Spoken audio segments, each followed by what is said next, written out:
एक गांव में अली नाम का एक लड़का रहता था। अली निहायत तजस्सुस पसंद और निडर था। एक दिन गांव के बुजुर्गों ने बताया कि गांव के बाहर एक पुराना दरख्त है जो कभी कभी बोलता है, लेकिन किसी को वहां जाने की इजाजत नहीं। अली की दिलचस्पी बढ़ गई।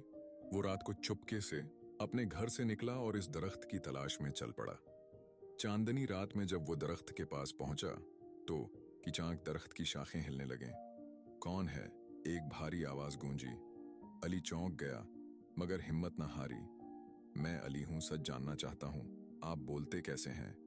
दरख्त ने गहरी सांस ली और कहा, मैं सिर्फ सच बोलने वालों से बात करता हूं। जो झूठ बोलता है मैं उसे सजा देता हूं। अली ने सच बताया कि वो बुजुर्गों की बात का राज जानने आया है। दरख्त ने मुस्कुरा कर कहा, तो सुनो, मैं एक जादुई दरख्त हूं जो हर दिन एक नसीहत देता हूं। जो सुन ले उसकी जिंदगी बदल सकती है। अली ने पूछा, आज की नसीहत क्या है? दरख्त बोला, सच्चाई कभी हारते नहीं, लेकिन वक्त लगता है जीतने में। अगले दिन अली ने गांव में सबको ये बात बताई, मगर लोग हंसने लगे। किसी ने उस पर यकीन न किया, लेकिन अली रोज रात को दरख्त से मुलाकात करता रहा, नई नसीहतें सुनता रहा और उन्हें अपनी जिंदगी में अपनाता गया। चंद हफ्तों बाद गांव में एक बड़ा मसला पैदा हुआ। किसी ने गांव के कनवे में जहर डाल दिया। सब एक दूसरे पर शक करने लगे। अली दरख्त के पास गया और पूछा, अब क्या करूं?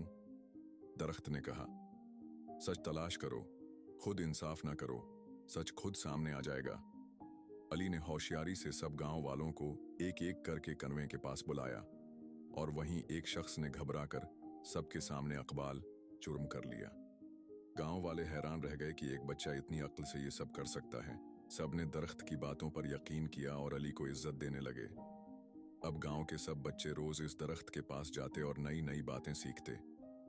अगर आपको ये कहानी पसंद आई हो तो वीडियो को लाइक करें, दोस्तों के साथ शेयर करें और ऐसे ही मजीद दिलचस्प और सबक आमोज कहानियों के लिए चैनल को सब्सक्राइब करें।